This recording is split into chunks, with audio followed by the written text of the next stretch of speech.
প্রিয় সাংবাদিকবৃন্দ, DMP traffic বিভাগ মে 2026 মাসে ব্যাপক তৎপরতা চালিয়ে সড়ক পরিবহন আইন অমান্যকারীদের বিরুদ্ধে 38,284টি মামলা করেছে। এর মধ্যে 672টি মামলা হয়েছে এআই ভিত্তিক এনফোর্সমেন্টের মাধ্যমে। মোট 8,71,56,501 টাকা জরিমানা আদায় করা হয়েছে।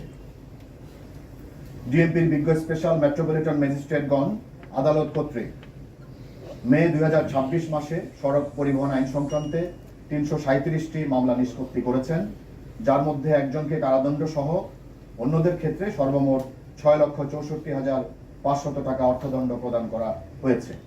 এছাড়া মে মাসে বিজ্ঞ স্পেশাল মেট্রোপলিটন ম্যাজিস্ট্রেটগণ কর্তৃক 5,209টি ফৌজদারি মামলা নিষ্পত্তি করা হয়, যার মধ্যে 5,953 জনকে বিভিন্ন মেয়াদী কারাদণ্ড প্রদান করা হয়েছে এবং সর্বমোট 22,65,400 টাকা অর্থদণ্ড প্রদান করা হয়েছে।